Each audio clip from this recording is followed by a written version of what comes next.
자, 제목 뭐죠? 자, 내일의 내일, 뭐 말장난 같기도 하고, 맞습니다. 내일의 내일입니다. 그래서 수양회 준비하면서 저도 주제를 특강 소개부터 받았고 주제를 먼저 얘기하다가 수양회 측에서 먼저 우리 운동원들의 장래 희망과 또 앞으로의 길에 대해서 같이 고민해보면 어떻겠냐라고 해서 저도 좋다고 하면서 같이 준비를 했습니다. 그래서 제목을 내일의 내일이라는 제목으로 해봤고요. 우리가 이 세상이 말하고 요구하는 것도 한번 들어보고 또 우리가 신앙인으로서 가져야 할 자세가 무엇인지 생각을 하기 위해서 오늘 이 시간을 한번 준비해봤습니다.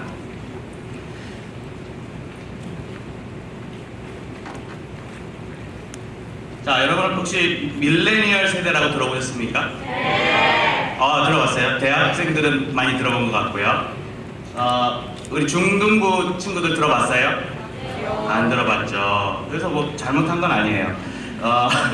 제가 소개해드리면 이 미국에서 나온 용어입니다. 미국에서 학자들이 책을 통해서 이 용어를 사용했고 이 세대를 아우르는 이 시기가 언제냐라고 했을 때 물론 사람마다 생각이 다르지만 넓게 보면요 1980년대 초반 생일부터 2000년대 초반에 출생한 세대를 아우르는 이렇게 부르는 세대를 밀레니얼 세대라고 부릅니다.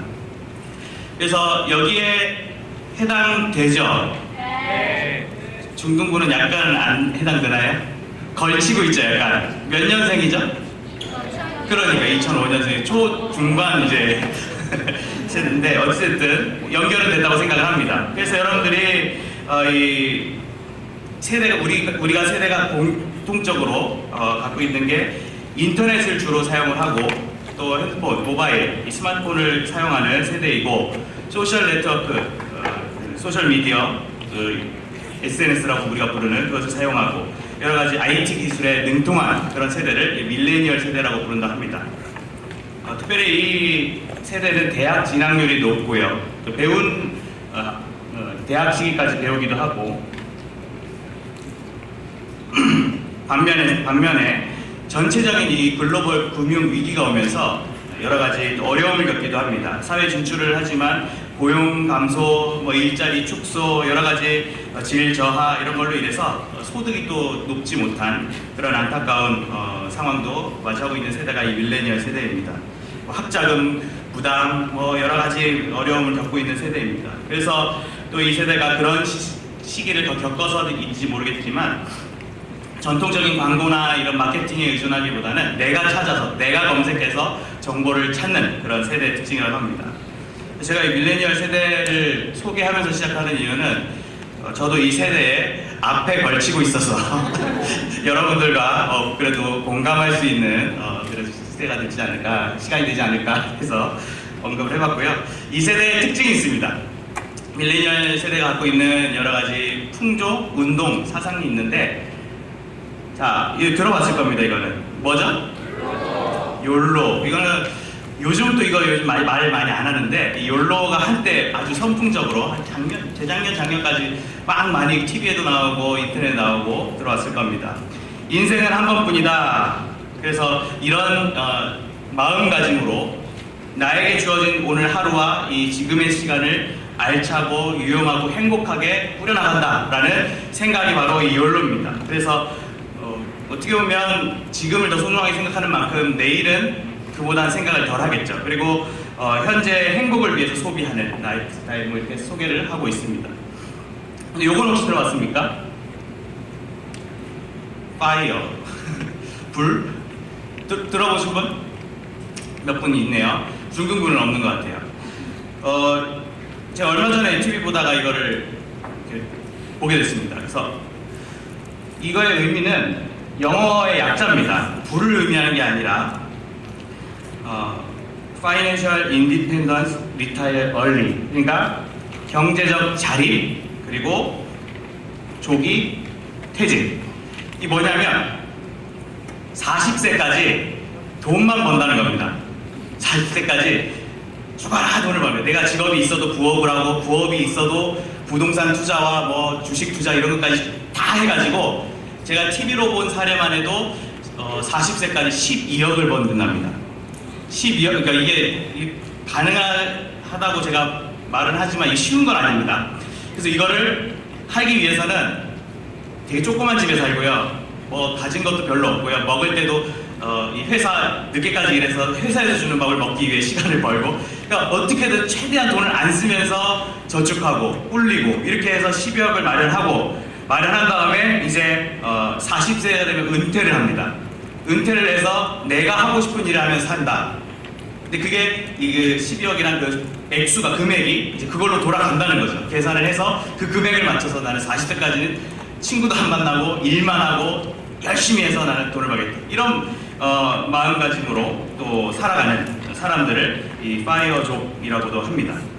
근데 뭐 이것이 또 지나치게 돈에 이제 우리가 너무 관점을 가지고 있고 또 이것에 대해서 여러 가지 불안한 것도 있습니다. 뭐 40세가 됐다고 해서 그 이후에 큰 돈이 나갈 일이 뭐 없다고는 단정할 수 없지 않습니까? 그렇기 때문에 그런 일들에 있어서 이 파이어 운동, 뭐 파이어 이런 뭐 족 이런 것들에 있어서 좀 불안하다, 뭐 염려가 있다라는 시선도 또 계속 나오고 있습니다. 자, 그렇다면 이런 사람들의 풍토가 있는데 그런 가운데 내일의 내 일은 무엇인가? 오늘 제목처럼 그럼 여러분의 일은 무엇입니까? 라는 질문을 던졌을 때 우리는 뭐라고 확실하게 답을 할 수 있는가? 라는 질문을 좀 던져보려고 합니다.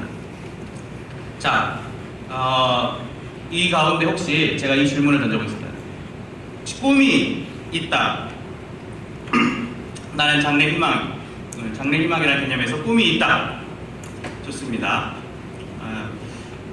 꿈이 없다. 뭐라 하는 거 아닙니다. 꿈이 없다. 괜찮습니다. 꿈이 없는 그 시기에 꿈이 없을 수 있습니다. 예. 아직 못 정했다. 그러니까 꿈을 모르겠다. 예. 그러면 안 된 친구는 뭐죠? 네. 그러면은, 자, 내리고. 꿈이 있는 친구 가운데 나는 그 꿈에 대해서 확신하고 나는 그 꿈에 대해서 구체적인 계획이 있다. 예. 그러면 아까 내려주시고. 아까 꿈이 있다고 들었던 친구 중에 꿈은 있는데 사실 막연하고 뭐 좀 다른 꿈이랑도 좀 고민하고 있습니다. 있습니까? 네, 있습니다. 좀 비슷한 것 같습니다. 자, 그러면은 꿈이 없다고 했던 친구들 중에 나 꿈이 없어서 사실 좀 막막합니다. 상당히 내 미래가 긴장되고 꿈이 있으면 좋겠다. 있습니까? 네. 네, 좋습니다. 네, 솔직한.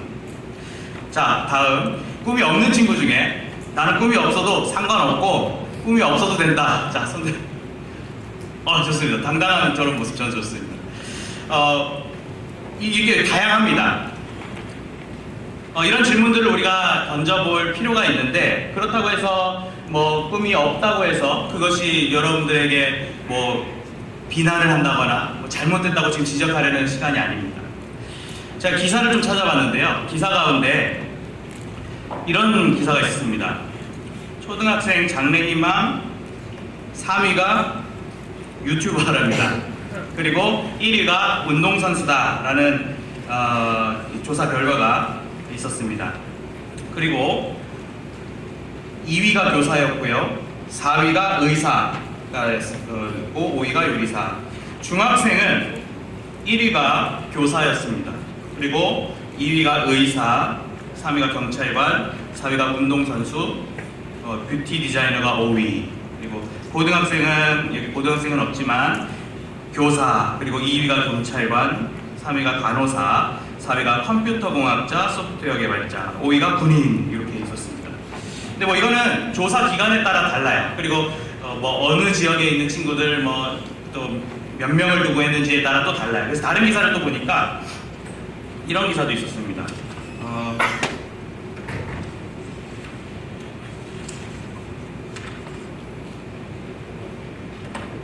서울 중3 40%가 장래희망 없다.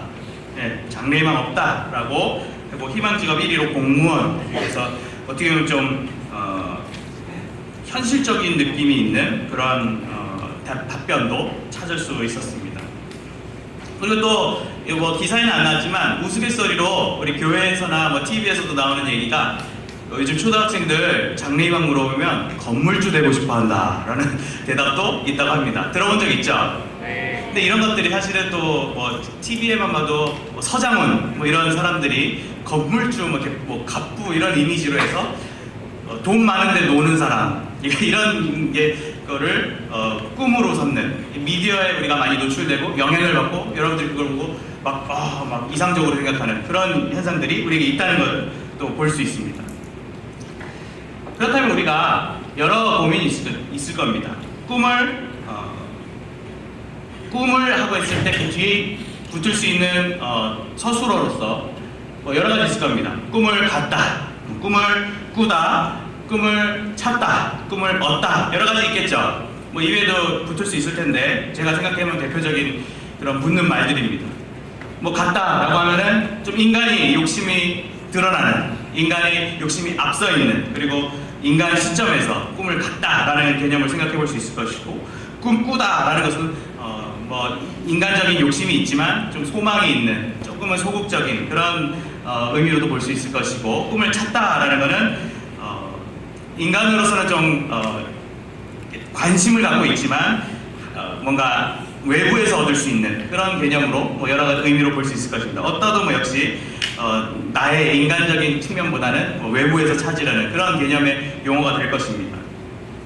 여기에 해당되는 표현을 겪어본 친구도 있을 것이고요.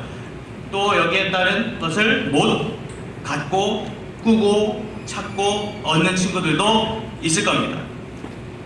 근데 지금 여기서 이 여러 다양한 친구들의 생각들이 뭐 누구 하나 맞았다고 할 수 없고요, 누구 하나 틀렸다고 할 수 없는 게 지금의 현실이죠. 왜냐면 우리는 오늘을 살아가고 있기 때문에 내일 일은 우리 정말 다 모르는 겁니다. 여러분들이 내일 진짜 뭐 될 줄 알고 내일 뭐 미래, 내일이라는 건 정말 내일만 말하는 게 아니라 미래에 여러분들이 여러 가지 모든 것들을 다 알고 살아간다면 사실 우리 삶이 재미없을 수도 있고 또 의미가 없을 수도 있습니다. 여러분, 꿈이 뭘까요? 꿈의 사전적 정의를 찾아보면 이렇습니다.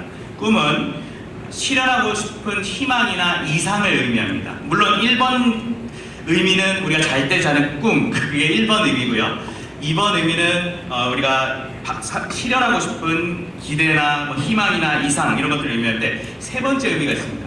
꿈을 찾아보면 세 번째 의미가 실현될 가능성이 아주 적거나 전혀 없는 헛된 기대나 생각이 꿈이라는 거예요. 뭐 망상 뭐 우리 이런 말도 하지만 꿈이 기대가 되고 실현 가능한 것도 있지만 실현 안 되는 것도 꿈의 범주인 겁니다. 그래서 우리가 꿈을 갖고 있어도 그게 완전한 꿈이 아닐 수도 있는 거고, 그래서 그런 여러 가지 가능성들을 안고 있는 게 우리들의 지금 현재 상황입니다.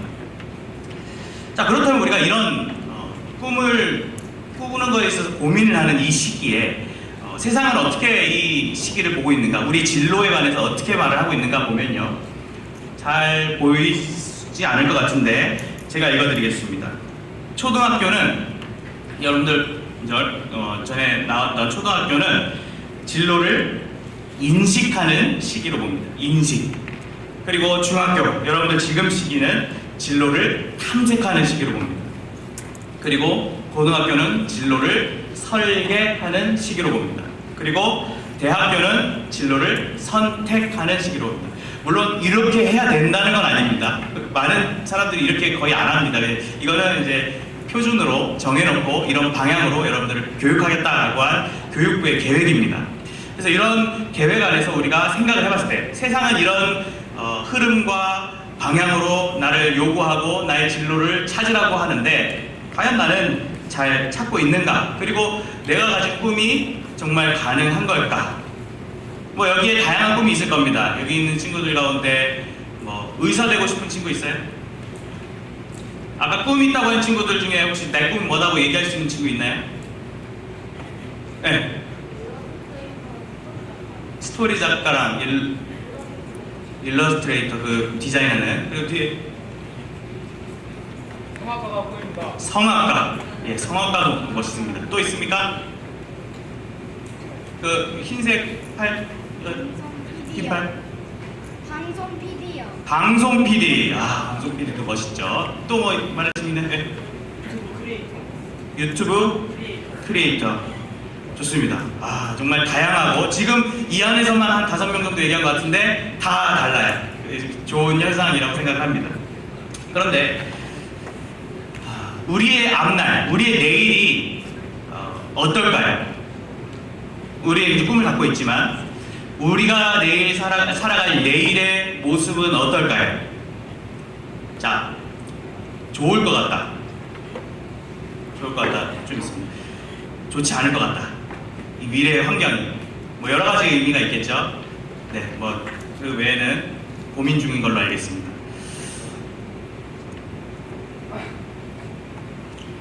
제가 몇 가지 불편한 진실을 좀 전해드리려고 합니다. 불편한 진실. 자, 여기 이게 꿈은 제가 물어봤습니다. 꿈 갖고 있는 친구 중에, 자, 나는 좋은 대학 가고 싶다. 대학교. 좋은 대학교에 진학을 하고 싶다. 여기 대학 보니까. 네, 어느 정도 있습니다. 그래도 제가 생각한 것보다 덜 들었어요. 근데 이거는 자신감이 없어서 만든 건지, 제가 질문한 거에 반대 생각, 그러면 나 좋은 데가 안 가도 된다. 예, 자신이 없는 거였습니다. 여러분들이 아마 많이 들었을 거예요. 좋은 대학 가야 된다. 너 저기 좋은 데 취직하려면 좋은 뭐 서울 안에 있는 대학교 가야 된다. 뭐 이런저런 잔소리일 수도 있고 조언일 수도 있고 여러 가지 이야기들을 많이 들었을 겁니다. 근데 사실 저도 그런 얘기를 많이 듣고 자라난 세대이지만 사실 그거는 부모 세대, 부모님들 세대의 대화 주제입니다. 사실은 그게 이제 실제인가, 그게 정말 좋은 대학을 가는 게 미래에 필요한 일인가 라는 걸 생각해볼 때는 좀 다른 결과가 나올 수 있다는 거죠. 명문대 진학을 하고 뭐 예를 들어 변호사가 됐다고 칩시다. 지금 변호사 저기 서울 뭐 법원 앞에 있는 데 가보면요, 변호사가 남습니다. 명문대 나오고 뭐 정말 앞서 나가고 뭐 로스쿨 나오고 해가지고 변호사가 뭐 법의 길로 간다고 하지만 모두가 법관이 되는 건 아니고요. 또 변호사가 되고 그 변호사 안에서도 치열한 경쟁이 있습니다. 변호사 사무소를 차려도 나한테 이 의뢰가 들어오는가, 이런 거 안에서 힘든 삶을 살아가고 있는 게 정말 그 좋은 직종이라는 그 세대 안에서 일어나는 일들입니다. 그런 이유가 무엇일까? 보면요, 지금 이거 혹시 옛날 중학교 때 배울까요? 우리 대학부는 이런 표 본 적 있습니까? 이거 뭐라 그러죠? 인구 피라미드. 네, 좋습니다. 이게 사회과 과목 지금 하는 것 같은데 인구 피라미드입니다. 자, 지금 저게 몇 년도로 돼 있나요? 1900. 자, 우리나라가 1950, 60년도에는 아주 못 살았습니다. 세계에서 거의 막 첫 번째, 두 번째 뽑을 만큼 못 사는 나라였습니다. 그런데 이 1970년대부터 이제 이게 분포도입니다. 위에가 나이가 많은 분들 한 70대 정도 되고요. 아래가 이제 어린 연령대입니다. 근데 이런 피라미드, 말 그대로 피라미드 형태를 가지고 있죠. 그래서 이 70년대는 이런 형태였습니다. 못 사는 시대인데 이제 양육해야 할 자녀들은 많은, 그리고 노인들은 일찍 죽음을 맞이하는, 그 당시 뭐 의료 형편이나 그런 것이 좋지 않았기 때문에 그런 시대적 상황이 있었습니다. 근데 1970년대 이후에 80년대 접어들고 막 나라가 급격하게 성장을 합니다. 고도 성장을 이루게 됩니다. 우리나라가 세계 유례가 없는 성장을 이루게 됩니다. 그래서 세계 지금 10대 강국이라고 불릴 만큼 아주 영향력 있는 큰 나라가 되었습니다. 근데 그거를 겪은 세대가 바로 여러분이 겪었나요? 네, 바로 아까 말한 부모님 세대가 겪었어요. 그 당시에 좋은 대학교를 나오고 또 이렇게 좋은 회사에 취직하는 그런 과정들이 그 시대에는 아주 잘 이루어졌어요. 그런데 이게 이제 점점 그런 우리나라의 시대에도 반영이 되고 이 세계적 추세에서도 이제 점점 그런 인재상이 필요한가라는 질문에 이제 회의가 들기 시작한 겁니다. 다음 보시면 아까 피라미드형인데요. 자, 2000년도입니다. 2000년도에 인구 분포도를 봤을 때 왼쪽이 이제 남녀입니다. 이게 왼쪽 오른쪽은 확실히 왼쪽과 다르죠. 70년대와 2000년대가 달라요. 이거는 이제 그 아래에 있는 인원이 이렇게 큰 거예요. 근데 아래 그 어린 친구들은 그만큼 인원수를 충족을 못하는 거예요. 이걸 무슨 형이라고 말하죠? 피라미드형? 뭐 전문 용어가 있나요? 저는 그냥 종형으로 예, 종형으로 이해하고 있는데 종 모양이잖아요. 그래서 지금 2000년도에는 이런 모양인 겁니다. 그리고 2020년 지금 이게 2020년도까지 제가 했나요? 이 2020년도 맞죠? 이게 이제 뭐랄까요? 좀 더 올라왔죠? 자, 근데 지금 이거는 다른 거 떠나서 이 현재 2000년대, 2020년대만 놓고 생각하면 아주 이상적입니다. 왜냐? 경제 활동을 하는 가운데 있는 영역에 있는 사람들이 노년층과 이게 어린 연령층을 먹여 살려야 돼요. 그렇잖아요. 일을 못 하잖아요. 어린 영유아 뭐 초등학생들까지 중학생들 다 일을 못 하니까 거의 부모가 키우잖아요. 그리고 노인들 양육하잖아요.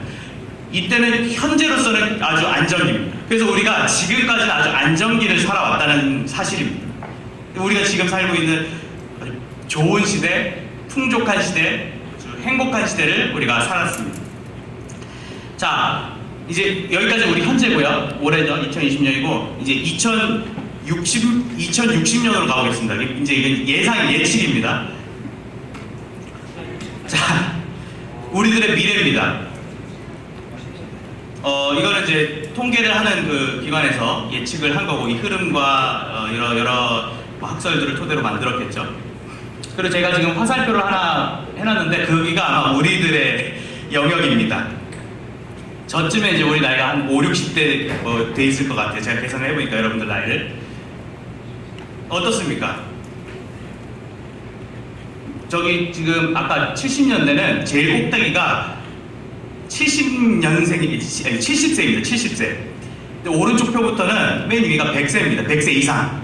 그러니까 이미 지금 100세 시대가 정말 되었고 저 노인층이 뭐 죄송한 말씀이 돌아가시지 않는 장수하는 그런 상황인 겁니다. 어른들은 장수하고 아이는 더 안 낳습니다. 그러니까 지금 우리 세대가 그 많은 노인들과 또 암담한 미래, 생산 인구가 없는 이 현실을 우리가 책임져야 한다는 겁니다. 여러분들 어떻습니까? 소망적인가요? 더 현실적으로 수치적으로 말씀드리면요, 인구 부양비라는 게 있습니다. 인구 부양비, 피부양 인구 0세에서 14랑 65세 이상, 그리고 부양 인구수 15세에서 64세 이렇게 나눠가지고 얼마나 책임지냐라고 했을 때 1960년대가 몇 프로죠? 82.5%. 2018년 36.9%. 확 줄었죠. 아까 말했듯이 책임져야 할 비율이 36%, 35, 6%밖에 안 된다는 거예요. 자, 2067년 아까 제가 보여줬는데 몇 프로인지 한번 찍어볼래? 11%? 낮아지면 좋은 거예요. 잘 생각해요. 내가 부양할 비율이 지금이 낮은 거예요. 저 36이. 95. 아까 방금 뭐라 했죠? 정답입니다. 120%가 넘는답니다. 그러니까 내가 1.2명을 책임져야 되는 거예요. 나 먹기도 바쁘고 나도 즐기며 살기 바쁜데 저렇게 책임져야 할 미래가 우리 대한민국에 다가오고 있다는 겁니다. 자, 그렇다면 내가 무슨 꿈을 갖고 있고 또 장래 희망을 갖고 있는데 정작 먹여 살릴 사람들이 더 많아졌어요. 경제적으로 쪼들리면서 살아요. 그럼 내가 꿈을 마음껏 펼칠 수 있을까요? 사실 어렵습니다. 그래서 많이 암담한 미래가 사실 다가오고 있다는 불편한 진실을 여러분들에게 전달한 것입니다. 그렇기 위해서는, 이거를 이겨내기 위해서는 정말 한 사람이 천명, 만 명의 역할을 하는 천재적인 사람이 나와야 되고, 뭐 방탄소년단 같은 그룹이 막 수십 개, 수백 개가 있어야 이 나라가 그래도 경제적으로 채워진다. 뭐 그런 말을 하는 분들도 있고요. 또 다른 대안으로는 여기서 살지 말고 아까 말한 그 피라미드형 있는 나라로 가서 살아라. 아프리카나 동남아 이런 데 가서 미래를 바라보고 거기서 투자해서 사업을 하든지 살아라 라고 하는 그런 대안이 제시되고 있습니다. 그러니까 사실 우리가 여기서 이 나라에서 꿈을 펼치고 살아간다라고 했을 때 이런 대안들은 사실 반가운 대안들은 아닌 것이죠. 또 우리가 진짜 꿈을 펼치기엔 정말 힘든 시간들이 다가오고 있다는 사실입니다. 근데 이렇게 우리가 120%나 내면 사람들 미래가 어떤 삶의 모습이 있을까요? 성취도, 아까 말씀드렸듯이 뭘 해도 즐겁지 않고 뭘 해도 열심히 했는데 내가 하고 싶은 일을 위해서 투자하고 싶은데 당장 밥 먹이고 옷 입히고 해야 되는 돈이 더 나가. 그리고 세금 지금도 높아졌다고 막 말이 많은데 앞으로 세금은 훨씬 높아질 겁니다. 왜냐? 이 나라에 책임져야 할 사람들이 많으니까. 그리고 나라는 점점 뭐 복지에 대해서 더 강조하고 환영하고 있으니까.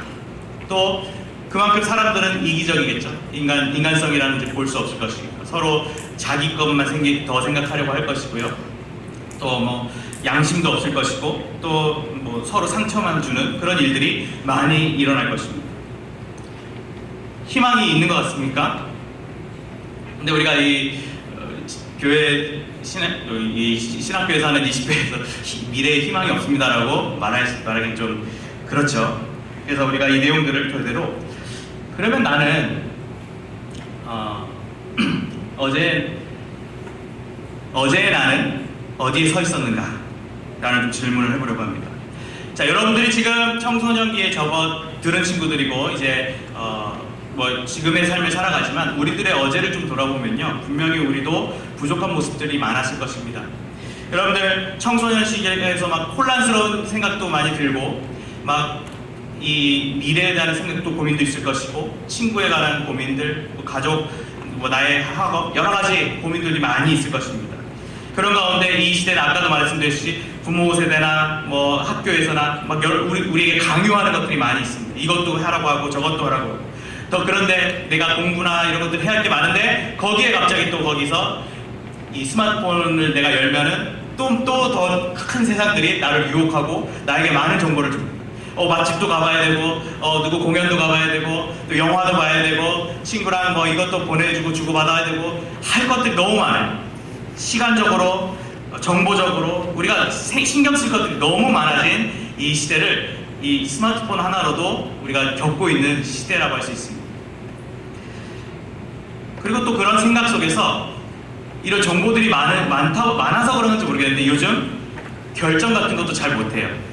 뭐 하라 그러면은 잘 모르겠어요. 그래서 막 결정을 하라 그럴 때 요즘 저도 사실 그래요. 저도 뭐 하라 그러면 선택을 잘 못해요. 뭐 할래 하면은 제가 탁 못 고르는 그런 게 있는데 그게 우리 세대의 제가 저를 묶었습니다. 우리 세대의 현실인 것 같습니다. 그러면은 우리가 이런 나의 부족한 모습들, 나의 혼란스러웠던 모습들, 나의 바삐 살았던 나의 모습들이 이 미래를 대응할 수 있을까라는 또 더욱이 우리가 이 세상은 자유함이 없어져 가고요. 진정한 자유를 말하는 겁니다. 이 세상은 아까 말했듯이 복지가 더 강화되고 약자들이 앞서가고 약자들이 강자가 되고 그런 세상 속에서 교회는 살 자리가 점점 없어져 가고 있습니다. 그런 주장을 하는 사람들이 교회를 미워하고 교회를 탄압합니다. 이거 이제 좀 영적인 문제긴 한데 그런 시대 속에서 이 힘든 내가 온전히 바로 서 있지 못하는데 거기다가 나는 신앙생활을 하는 신앙인이라는데 이 미래에 내가 어떻게 살아가야 할 것인가, 그게 가능한 것인가 라는 회의감도 없지 않아 우리 마음에 있을 것입니다. 하지만 오늘에 이르기까지 믿음으로 승리한 사람들도 많이 있습니다. 어려운 환경들이 지금까지 멈추지 않고 있어 왔지만 우리에게 소망을 가져주는 소식들도 많이 있습니다. 뭐 여러 인물들이 있는데 제가 찾아본 인물 한 명을 소개시켜드리면요. 이거 혹시 아시나요? 인앤아웃. 미국 캘리포니아에서는 맥도날드를 넘어선 맥도날드가 전국 1위인데 미국 전역에서 캘리포니아 서부에서 맥도날드를 누르고 이기고 지금 미국에서 이 햄버거 가게가 고객 충성도 1위를 계속하고 있고 뭐 여러 가지 기록들을 세우고 있는 인앤아웃 버거입니다. 우리나라 언제 들어오냐 막 하면서 막 시끌시끌하기도 합니다. 여기에 지금 대표가 있는데 일단 이 기업이 이 대표의 재산이 30억 달러, 3조 6천억이 있고 또 직원들한테도 사랑을 받고 있습니다. 구직 사이트에서도 이 기업이 3위권 안에 꼽히는, 그러니까 그 구직을 하고 싶어하는 그런 기업으로 3위를 또 신뢰하는 CEO 3위를 기록하는 인물이 바로 이 인앤아웃 햄버거 대표인 린시 스나이더라는 인물입니다. 이분이 좀 불행한 삶을 살았습니다. 10대 때, 이 시기죠. 10대 때 아버지께서 갑자기 죽음을 당합니다. 아버지의 갑작스러운 죽음. 그리고 또 그런 죽음 이후에 좀 방황을 했던 것 같아요. 술과 마약에 빠졌다고 합니다. 술과 마약에 빠지고 또 결혼을 했는데 결혼도 3번이나 실패했다고 합니다. 그리고 첫 번째 이혼은 학대를 당해서 이혼을 했었다고 합니다. 한 여자로서의, 한 인간으로서의 삶을 생각해 봤을 때 참 힘든, 고된 삶을 살았던 인물로 보입니다. 근데 그런 가운데 할아버지 할머니께서 운영하시던 이 햄버거 가게를 본인이 운영을 하게 되는데, 그러면서 가장 중요한 원칙, 이제 이분이 예수님을 만나게 됩니다. 예수님을 만나고 신앙인이 됩니다. 신앙인이 되고 가장 이 기업을 운영하는 데 있어서 성경적인 원칙을 세운다. 그것은 바로 신뢰, 그리고 돌봄, 코칭이라는 이런 키워드들을 가지고 운영을 해나가게 합니다.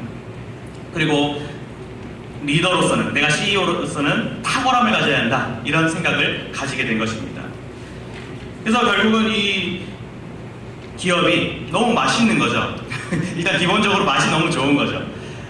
햄버거 뭐도 맛있고 감자튀김도 통감통으로 이렇게 했는데 거기다가 가격까지 싸. 그러니까 이 미국인들이 사랑을 하는 거죠. 이거 맛있고 다른 거보다 깨끗해 보이고 이 수제버거예요, 심지어. 그러니까 그 자리에서 만들기 시작하는 거예요. 근데 이 기업이 또 재밌는 게 뭐가 있냐면, 물론 미국이란 나라지만 이 컵에다가 성경 구절을 적어놨습니다. 음료수컵 밑에는 요한복음 3장 16절, 하나님이 세상을 이처럼 사랑하사 독생자를 주셨으니 이는 저를 믿는 자마다 멸망치 않고 영생을 얻게 하려 하심이라. 이게 우리나라 어떤 햄버거 가게 컵에 이게 적혀 있으면 아마 사람들 안 갈 거예요. 근데 또 이 감자튀김인가요? 그 아래는 잠언 말씀이 있고요. 대저의인은 7번 넘을지라도 다시 일어나리라. 악인은 재앙으로 말미암아 엎드러지느니라. 또 누가복음 6장 이런 여러 가지 성경 구절들을 추가하고 앞으로도 그럴 계획을 갖고 있다, 그런 인터뷰를 갖고 있습니다. 근데 아무리 미국이라지만 저렇게 신앙적인 신념을 담아놓고 이렇게 선풍적인 인기를 끌기는 사실 쉽지 않은 태도일 겁니다. 물론 우리가 앞으로 미래에 저렇게 무조건 해야 된다라는 말은 아닙니다. 다만 저런 것들을 할 수 있을 만큼 영향력을 갖고 있다는, 그걸 뛰어넘을 수 있을 만큼 햄버거가 맛있고, 그걸 뛰어넘을 수 있을 만큼 직원들이 사랑을 받고 신뢰를 받는 그런 기업을 운영해 나간다. 그러기 위해서 자기가 또 섬기고, 그런 리더십을 어디서 찾았냐? 이 사람은 성경에서 찾았다는 것입니다. 자, 여러분 혹시 이 말 들어봤습니까? 제가 지난 그 대통령 선거 할 때 후보들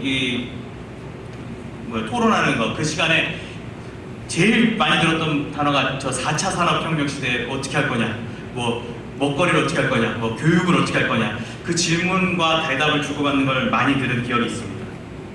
이 말은 얼마 된 표현이 아닙니다. 저 2016년에 저 사진에 있는 클라우스 슈밥이라는 세계 경제 포럼 회장이 다보스 포럼이라는 그 경제 포럼에서 이 단어를 처음 사용했습니다. 2016년입니다.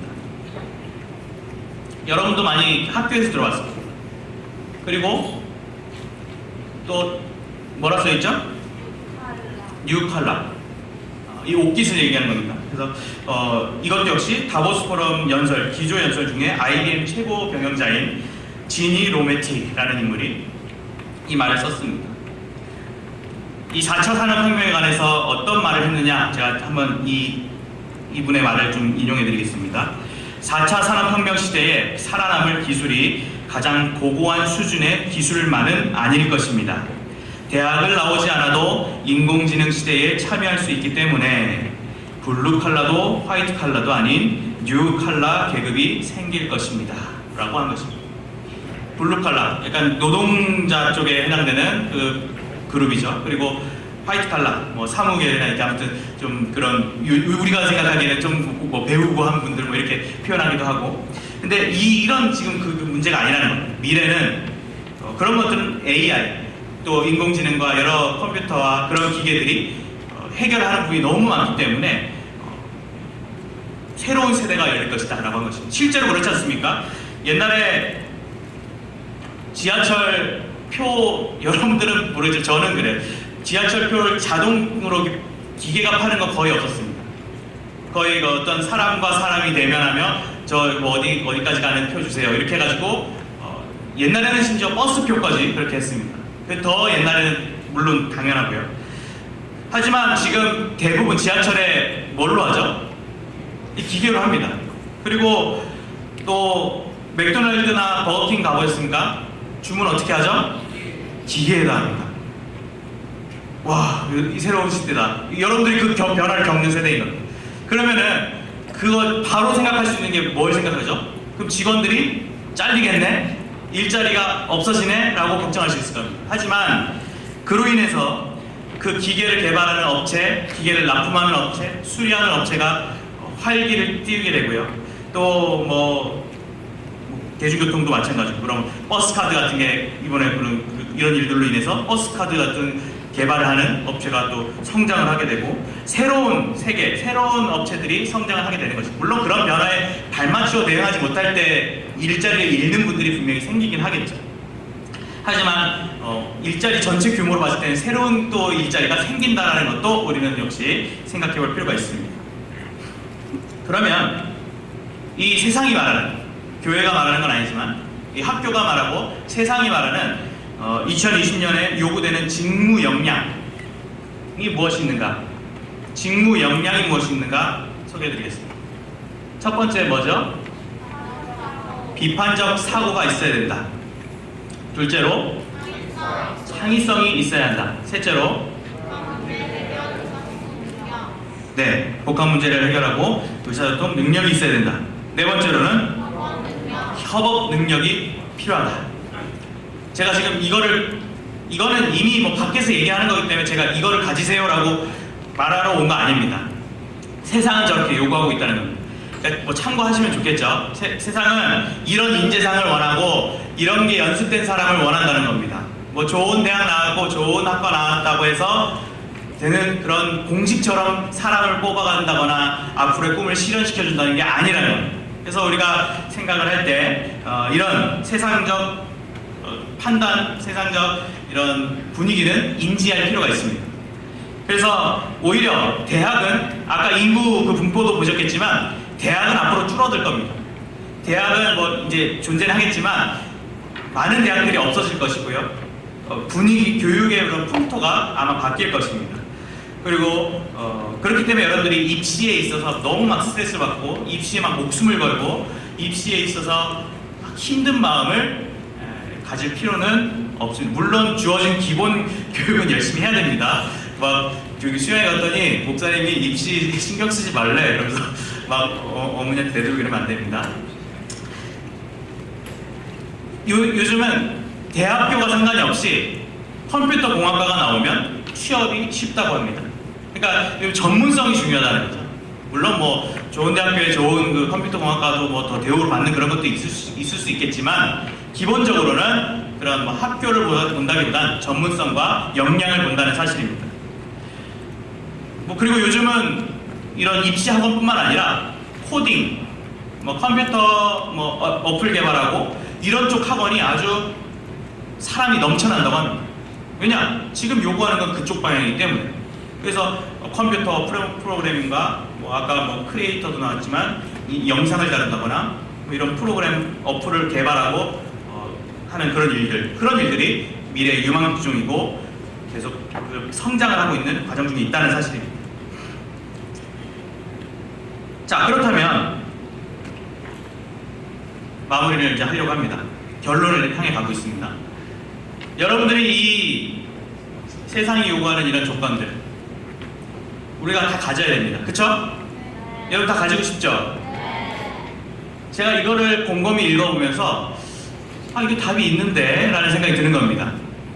이걸 우리가 분명히 쉽게 가질 수 있는데 라는 생각이 드는 겁니다. 먼저 창의성을 좀 먼저 두 번째긴 하지만 창의성을 생각을 해보겠습니다. 창의성을 뭐 창의력, 창의성 이런 것들을 찾아보면 그 창자가 창조의 창자와 같습니다. 그러니까 창조력, 창조성인 거죠. 자, 창조에 있어서 최고 끝판왕이 누굽니까? 창조주 하나님입니다. 우리가 아무리 뭐 생각을 해보고 아무리 개발을 해보려고 해봤자 하나님이 만든 이 세상을 우리가 넘어설 수가 없고요, 따라갈 수가 없습니다. 하나님 바로 이 만물의 창조자이고요, 여러분들이 시간과 모든 나라와 모든 직종과 사람과 이 사회를 조성하신 분이 바로 하나님이십니다. 그렇기 때문에 나의 사상이 하나님이 갖고 있는 생각으로 이 세상을 바라보려고 할 때 여러분들의 창의성은 아마 세상 사람들이 따라가지 못할 거라고 저는 확신합니다. 그렇기 때문에 여러분들이 하나님 절대 주권 사상에 입각해서 이 세상을 바라보고 또 하나님 편에서 모든 것을 생각한다면 정말 우리의 창의성이나 접근 방법은 정말 새로운 차원. 아까 그 인앤아웃버거 사장님처럼 세상 사람들은 돈을 벌기 위해 달려갑니다. 하지만 이분은 가치를 다른 데 뒀던 거죠. 신뢰와 정직과 이런 맛. 우리가 다른 거 양보하지 말자. 좀 피해가 있더라도 이거는 맛을 위해서 우리 최선을 다하자. 고객을 위한 최고의 응대를 하자. 이게 단순히 돈을 위해서가 아니라 이것을 통한 또 가치를 하나님의 영광과 또 복음 전파를 위해. 실제로 이분이 이 인앤아웃버거 외에도 사회적인 기독교 활동을 열심히 많이 하고 있습니다. 복음을 전하고 신앙인으로 사람들을 성장시키기 위한 노력들을 많이 하고 있습니다. 또 우리가 그런 사람들이 되어야 한다는 거죠.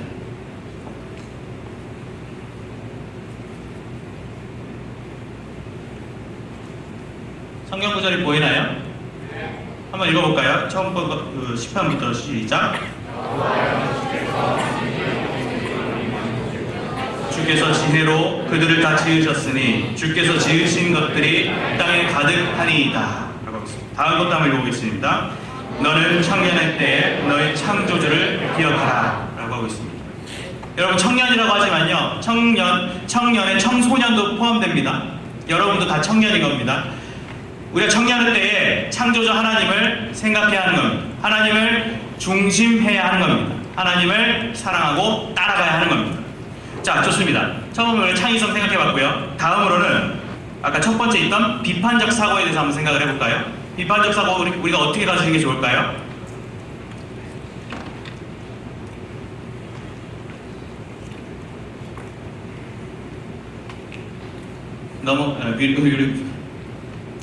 제가 덜 만들었네요. 제가 읽어드리겠습니다.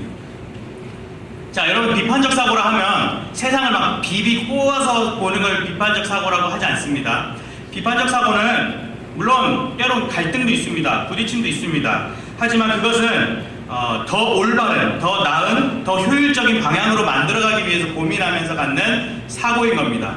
만약에 이 세상이 올바르게 가지 못한다, 그것을 가지고 말할 줄 알고 이것이 틀린 답을 갖고 사람들이 따라가고 있을 때 말할 줄 아는 것, 그것이 비판적 사고입니다. 그렇다면 우리가 진짜 답을 알아야겠죠. 진짜 기준을 알아야겠죠. 그렇게 하기 위해서는 참다운 비판적 사고를 확실한 기준 속에 제시하는 교과서가 있습니다. 바로 뭘까요? 성경입니다. 성경이 뭡니까? 바로 하나님의 말씀이고 진리입니다. 우리를 진정으로 자유케 하는 것이 바로 진리, 성경입니다. 로마서 12장 2절 말씀이 있는데요. 이건 다 같이 읽어보면 좋을 텐데 제가 빼먹었기 때문에 제가 읽어드리겠습니다. 너희는 이 세대를 본받지 말고 이 세대를 본받지 말라고 했습니다. 오직 마음을 새롭게 함으로 변화를 받아 하나님의 선하시고 기뻐하시고 온전하신 뜻이 무엇인지 분별하도록 하라 라고 교훈하고 있습니다. 여러분들이 이 세대를 따라갈 필요가 없습니다. 세상 사람들, 친구들이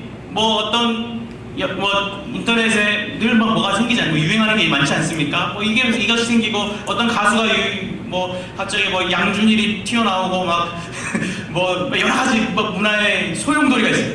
여기에 자꾸 우리가 관심을 갖고 시간과 여러 가지 그런 것들을 허비할 시간이 여유가 없는 겁니다. 우리는 그것들을 본받을 필요가 없어요. 왜냐? 그거 한다고 해서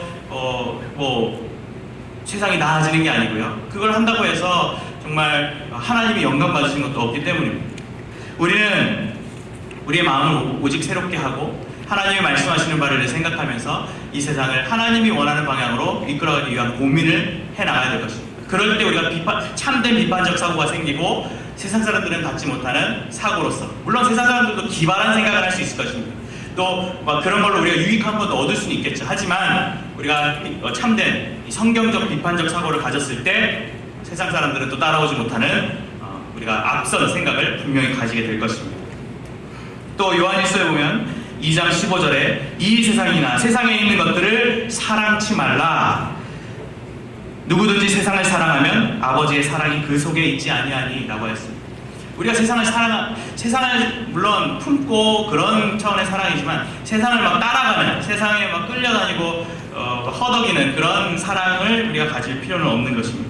시편 51편에 하나님이여 내 속에 정한 마음을 창조하시고 내 안에 정직한 영을 새롭게 하소서. 내 마음이 하나님께서 주신 새로운 마음으로 채워진다면 두려울 것이 없고 부러울 것이 없는 것입니다. 그래서 우리가 내 마음에 그런 성경적 비판적 사고를 가지자라는 마음을 가지시 바랍니다. 자, 우리가 남은 두 가지 숙제가 있죠.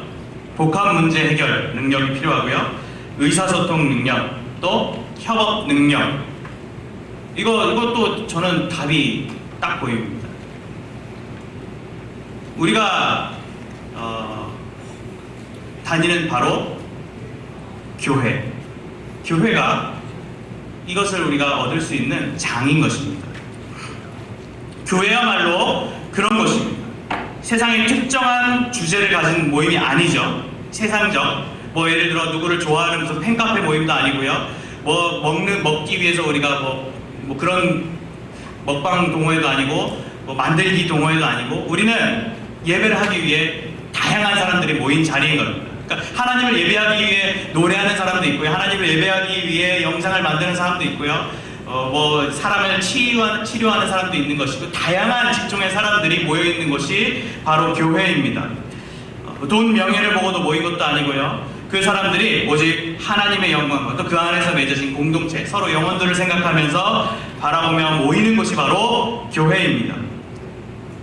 관계 면에 있어서도요, 정말 다양한 사람들을 만날 수 있습니다. 제가 교회 부목사로 있고 교구를 맡고 있지만 제가 만나본 분들 직업도 정말 다양한 것 같습니다. 아파트 관리인도 만나봤고요, 과일 도매 판매하시는 분도 만나봤고요, 공무원도 만나봤고요, 은행장님도 만나봤고요, 인테리어 건축 전문가도 만나봤고요, 비행기 타는 분도 만나봤고요, 성악가도 만나봤고, 교장 선생님 교장실에도 가봤고요, 장례식 담당하는 분도 만나봤고, 아까 메이크업 아티스트도 만나서 대화해봤고요, 방송국 관계자도 만나봤고요, 방송국도 가봤고, 방송인도 만나봤습니다. 저는 이 교회가 여러분들이 생각하는 것 이상으로 정말 훌륭한 모임이라고 생각을 합니다. 물론 이 안에 부족하고 나한테 상처를 주고 힘들게 하는 사람도 있겠죠. 그리고 때로 그거에 있어서 돌아서는 마음도 있지만 그거는 당연한 것이고, 그 이상으로 우리가 얻을 수 있는 아름다운 공동체가 바로 교회라고 생각을 합니다. 경험을 생각해 볼까요? 경험? 여러분들 의사소통 능력 당연한 거 아니겠습니까? 이 교회 안에서 우리가 이 수련회 준비만 해봐도 생각을 해봅시다. 이걸 위해서 우리가 회의하고요, 이걸 위해서 우리가 서로 고민하고요, 뭐 이걸 뭐 무슨 일이 생기지 않을까 이 동선을 짜보기도 하고 이런 것들이 다 여러분들 사고하고 협력하고 생각해보는 훈련 아니겠습니까? 아마 저는 여기 앉아있는 대학생 형, 누나, 언니, 오빠들이 그런 부분에 있어서 엄청난 훈련을 받고 있다고 생각을 합니다. 그래서 여기 중등부 친구들도 이런 열심히 섬기는 우리 선배들의 모습을 본받을 줄 알아야 되고요. 부러워할 줄도 알아야 되는 겁니다. 왜냐? 너무 훌륭한 훈련을 받고 있기 때문인 것입니다. 근데 이게 단순히 뭐 교회의 성도로서 중요한 게 아니라 이게 세상을 살아갈 역량을 발휘할 엄청난 훈련이 된다고 저는 확신을 하는 겁니다. 저도요, 제가 중학교에서 고등학교 넘어갈 때 목사가 돼야지 라고 꿈을 가졌습니다. 근데 그 후로 꿈은 변하진 않았어요. 꿈은 변한 적 없이 쭉 이렇게 왔는데 그동안은 저는 교회 일을 했습니다. 물론 목사가 꿈인데 교회 일 해야지, 교회 봉사 해야지 당연한 겁니다. 예, 맞습니다. 근데 그걸 하면서 제가 돌아봤을 때 제가 이 교회 일을 하면서 문서 작업을 열심히 해서 문서 작업도 어느 정도 능통하게 하고요. 또 아까 뭐 영상 얘기도 했지만 저도 영상 편집을 어느 정도 할 줄 알고요. 뭐 포토샵도 어느 정도 다루고 뭐 인테리어의 원리 같은 거, 뭐 건물의 원리 같은 거, 운전하는 거, 뭐 다양한 경험을 저는 많이 했습니다. 근데 이게 뭐 목사로서 가는 뭐 아주 핵심적이고 그것만을 하는 건 아니지만 이것들이 다 요소가 되고 또 이런 것들이 협업이 되고 또 앞으로의 목회에 도움이 되는 일이라고 저는 분명히 생각을 하고 있습니다. 자, 그렇다면 결론이 나오지 않습니까? 아까 우리 그 4가지 과제들 생각했을 때 뭡니까? 아래 제가 써놨습니다. 바로 하나님 중심, 성경 중심, 교회 중심이 아무리 불확실하고 모른다는 그 미래의 세상이지만 답이 되는 것입니다. 교회가 뒤처진다고 생각할 필요 전혀 없습니다. 우리가 신앙생활 한다고 해서 뭔가 세상과 떨어져 사는 것 같다? 전혀 그럴 거 없습니다. 오히려 하나님 중심, 성경 중심, 교회 중심의 삶은 이미 저 미래학자들, 교육학자들이 강조하고 주장하고 하자고 하는 그런 방향에 이미 대안이 되고 있습니다. 여러분들이 이제 뭐 중학생들이지만 중학생들이 이제 로서 아까 말한 뭐 진로를 탐색하고 뭐 알아보고 하는 그런 시기고 지금도 고민이 있고 꿈이 있는 친구들도 있지만 좋습니다. 그런 꿈들을 키워가는 거 저도 응원하고 참 좋습니다. 중요한 거는 내가 그 꿈을 가졌을 때 그 꿈을 펼쳐나갈 때 그런 과정 가운데 저런 하나님 중심, 성경 중심, 교회 중심에 입각한 꿈을 가지고 있는가 라는 것을 동시에 물어야 됩니다. 동시에 질문을 해야 됩니다. 그 질문이 같이 갈 때 여러분들이 그 가진 꿈들은 더 가치 있고 더 멋진 꿈이 된다고 저는 생각을 합니다. 동의하십니까? 네. 그렇게 됐을 때 역량, 그렇게 세상이 요구하는 역량, 그 역량을 오히려 뛰어넘는 기독교적인 또 삶이 되고 한다면 또 그리스도의 향기를 내뿜어 가며 살아간다면 정말 놀라운 결과, 또 아까 그 절망적인 이 나라의 현실이지만 분명히 하나님께서 놀라운 일들로 이 나라의 소망적인 결과를 안겨줄 거라고 저는 확신합니다. 거기에 여러분들이 꼭 주인공이 되셨으면 좋겠습니다. 결론으로 한번 제가 문구를 만들어 봤는데 한번 읽으면서 마무리하도록 하겠습니다. 시작. 배려되거나 방해되는 것이 아니며 오히려 그것을 이끌어갈 수 있는 유일하고도 완전한 대안. 정말 이러한 사실이 여러분들의 이제 2020년과 앞으로 중학교 생활도 있을 것이고 고등학교 생활, 학업 생활에 있어서 좀 자부심이 됐으면 좋겠습니다. 이러한 사실이 나는 그러한 사실을 품고 있는 사람이야 라는 사실이 자랑이고 자부심이고 또 오히려 당당하게 걸어가는 제목이 됐으면 좋겠습니다. 친구들이 저렇게 생각 안 한다? 그게 뭐가 문제입니까? 이게 답이고 이게 최고의 길이고 앞장설 수 있는 길인데 오히려 그 친구들이 부러워할 것입니다. 그 과정은 좀 민망할 수 있습니다. 왜냐하면 많은 친구들이 저걸 모르니까. 저걸 모르면은 야, 쟤 되게 유별나. 쟤는 맨날 교회 간대. 쟤는 맨날 예배를 가는데 뭐 이런 식으로 오히려 우리를 우습게 볼지도 모릅니다. 하지만 그 과정은 뭐 민망하고 힘든 시간이 있을지 모르겠지만 저는 여러분들이 이 가치를 분명하게 새기고 붙잡고 개의치 않고 나아간다면 분명히 세상 친구들이 부러워하고 따라오는 그런 멋진 삶을 살아갈 거라고 확신합니다. 그런 여러분들이 되시길 바랍니다. 네.